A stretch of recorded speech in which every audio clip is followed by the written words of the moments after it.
नमस्कार दोस्तों, मैं हूं दीपक वशिष्ठ और आप सभी का स्वागत करता हूं इतिहास क्लासेस यूट्यूब चैनल पर। हमने लास्ट जो वीडियो बनाई थी वो मानव की उत्पत्ति एवं विकास क्रम को लेकर बनाई थी। वो हमारा टॉपिक कंप्लीट हो चुका है। आज जो हमारा टॉपिक शुरू होने वाला है वो है स्टोन एज, जिसको हम पाषाण काल कहते हैं। पाषाण काल के बारे में जानेंगे, विभाजन किस प्रकार से हुआ है, किस विद्वान ने कितने भागों में इसको विभाजित किया है, या फिर कह सकते हैं कि कौन कौन सा हमें उपकरण वहां से प्राप्त हुआ है। तो चलिए आज के इस टॉपिक को शुरू करते हैं और जानते हैं इसके बारे में। पाषाण काल, जिसको लिथिक एज बोला जाता है। लिथिक का मतलब होता है पत्थर, प्रस्तर, स्टोन। ठीक है।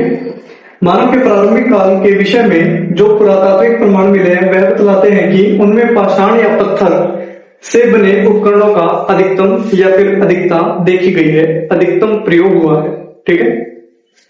इसमें हम कह सकते हैं कि जो हमारे पुरातात्विक प्रमाण मिले हैं उनमें हमें स्टोन से बनी हुई काफी सारी चीजें मिली हैं, और उनकी जो अगर हम टाइमिंग की बात करें तो वो काफी पुरानी है। तो यह माना जाता है कि जो हमारा सबसे पुराना समय था इतिहास का वो स्टोन एज का था, या कह सकते हैं कि पाषाण काल का था। ठीक है। उस समय पत्थरों का बहुत ज्यादा प्रयोग होता था, चाहे वो किसी भी रूप में क्यों ना हो। फिर हम बात करते हैं लिथिक। लिथियोस शब्द से बना है। यह ग्रीक शब्द है और इसका अर्थ पाषाण, पत्थर या फिर स्टोन माना जाता है। ठीक है। अब हम बात करते हैं इतिहास के विभाजन की। अलग अलग विद्वान द्वारा, अलग अलग इतिहासकार द्वारा अपना अलग ही मत दिया गया है पाषाण काल को लेकर या फिर काल विभाजन को लेकर। उन सभी के बारे में जानते हैं। C.J. थॉमसन, ये डेनमार्क के थे विद्वान। इनके द्वारा जो है काल विभाजन किया गया। इन्होंने 1863 में इतिहास का त्रिवर्गीय विभाजन किया है, जिसमें पाषाण काल, कांस्य काल और लोह काल के नाम से इन्हें बताया है। ठीक है।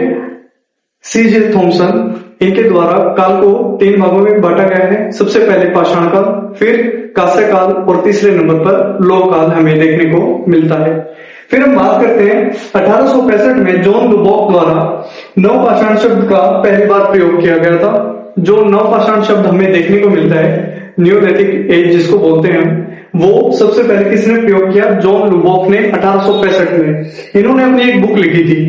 इनके द्वारा प्री हिस्टोरिक इंडिया बुक में पाषाण काल का विभाजन किया गया है। ठीक है। इन्होंने अपनी बुक में काल विभाजन किया है, कह सकते हैं कि पाषाण काल का विभाजन किया है। वो किस प्रकार से है?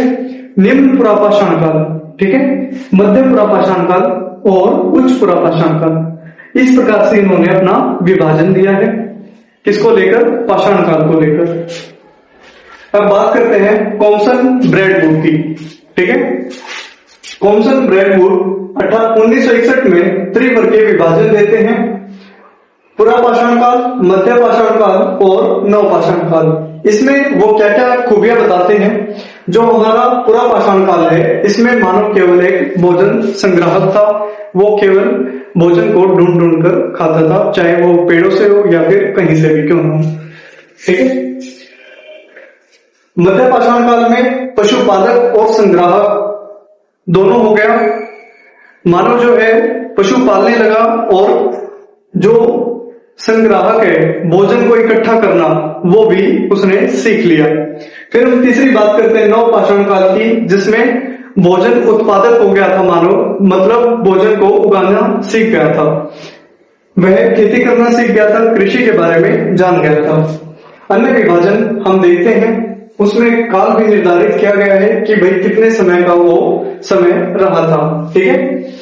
पुरापाषाण काल जो है वो पहले लोथिक एज बोला जाता है। 2 लाख ईसा पूर्व से 10,000 ईसा पूर्व तक इसका समय माना जाता है।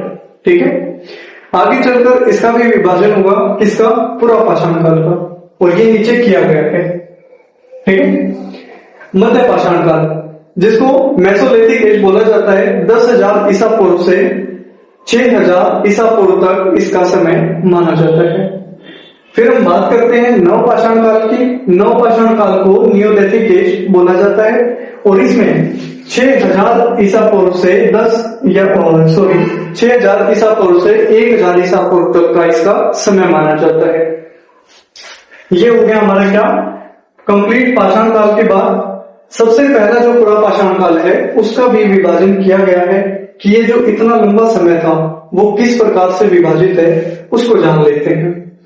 हम देखते हैं निम्न या फिर पूर्व पूरा पाषाण काल। निम्न या पूर्व पूरा पाषाण काल। पूर्व मतलब सबसे पहले का, ठीक है। इसमें 2 लाख ईसा पूर्व से 1 लाख ईसा पूर्व तक का इसका समय माना जाता है, मतलब पूरे 1 लाख समय का, 1 लाख साल का क्या माना जाता है, इसमें समय माना जाता है पूर्व पूरा पाषाण काल का। दूसरा आता है हमारा मध्य पूरा पाषाण काल, जहां पर ये खत्म हुआ वहां से ये शुरू होगा, ठीक है। 1 लाख ईसा पूर्व से 40,000 ईसा पूर्व तक का इसका समय माना जाता है, लगभग 60,000 साल का, ठीक है। फिर हम बात करते हैं उच्च पुरा पाषाण काल की। इसका समय कितना माना जाता है, 40,000 ईसा पूर्व से 10,000 ईसा पूर्व तक का, ठीक है। इसका समय कितना आ गया हमारा 30,000 साल लगभग, ठीक है। 30,000 साल का ये हमारा समय आ गया। 1 लाख, ये 60,000 का गैप आया इसमें, और इसमें कितना आया 30,000, ठीक है। फिर हम देखते हैं इसके बारे में कि ये विभाजन किया किसने। पूरा पाषाण काल का 1970 में एडोल्ड लार्टेट द्वारा फिर से विभाजन किया गया था। इसमें उच्च पुरा पाषाण काल में हथियारों की क्रांतिकारी घटना से मानव मध्य पाषाण काल में आया था। इसका मतलब क्या है, यहाँ पर ये जो समय था इसमें काफी सारे हथियार देखने को मिलते हैं। हथियार किस प्रकार से, पत्थर से बने हुए, और वो पत्थर से बने हुए हथियार किस काम में आ रहे हैं, वो पशुओं को कह सकते हैं कि इंस्ट्रक्शन देने के लिए, उन पर अपना कहा जा सकता है कि प्रभाव बनाने के लिए, किसी भी प्रकार से कृषि करने के लिए ये हमें कहां पर लेकर जाते हैं, मध्य पाषाण काल में लेकर जाते हैं, ठीक है। जब भी किसी मनुष्य द्वारा किसी जानवर को पाला गया है तो वो ऐसे ही नहीं पाला गया, ठीक है। किसी न किसी प्रकार का कोई ना कोई उसे डर दिखाया गया है। तो यहाँ पर हम क्या देखते हैं कि एक क्रांतिकारी घटना देखने को मिली, जो हथियारों की है वो पत्थर से बने हुए हथियार है, पत्थरों से, हड्डियों से, ठीक है। एक आज का जो लास्ट पॉइंट रहेगा उसके बारे में जान लेते हैं।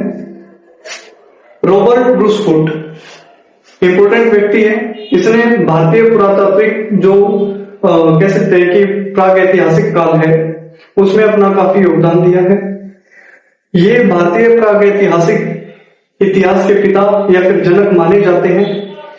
इन्होंने 1863 में पहली बार पुरा पाषाण काल के औजार यहाँ पर खोजे थे, और ये खोजे कहां से थे, पल्लवरम से हस्त कुठार प्राप्त किया था। हस्त कुठार जो हाथ से बनी हुई कुल्हाड़ी होती है, ठीक है, पत्थर की बनी हुई कुल्हाड़ी थी। ये हमारा आज का टॉपिक था। ये अभी 2-3 क्लास में हमारा कंप्लीट हो जाएगा।